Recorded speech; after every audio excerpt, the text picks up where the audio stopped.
Hello, I'm Mr. Lopez and today we're gonna learn how to use stone working with block paint.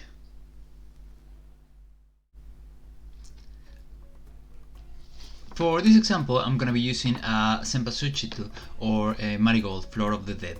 To do this, first we need to draw our own.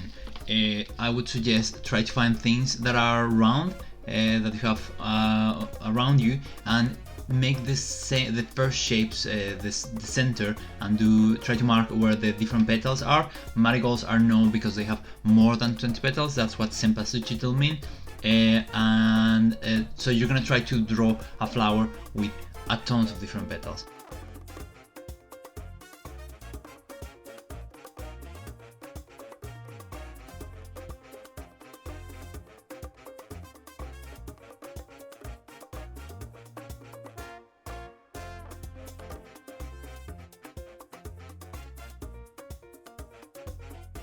Once your flower is done, we're gonna use block paint to paint it. To do this, first we're gonna use a bristle brush to put water on the block paint. You will start seeing it becoming softer, and you will suddenly see some bubbles coming out from it. That means that it's ready to use.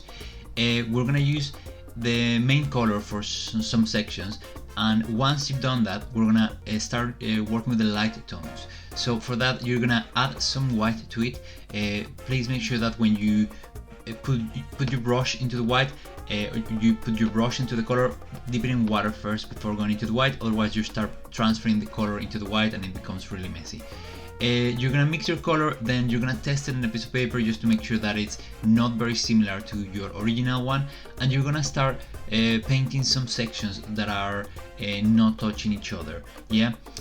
After you've colored some petals of your flower, you're gonna create an even lighter tone, adding more white to it, and you're gonna color other petals. Once you've done that, we're gonna do the same but with black. Black normally paints a lot, adds a lot of color, so use just a tiny bit of it, and remember to test your color. And we're gonna do the same. We're gonna paint some petals that are not touching each other. And lastly, we're gonna make a final darker color. Sometimes it can be tricky to see the orange pigment on it, but once it dries, you will actually be able to see it. And you're gonna do the same. You're gonna paint some other petals that are not touching the same colors. Once you've done that, just cover the rest of them, and then we're gonna cut them.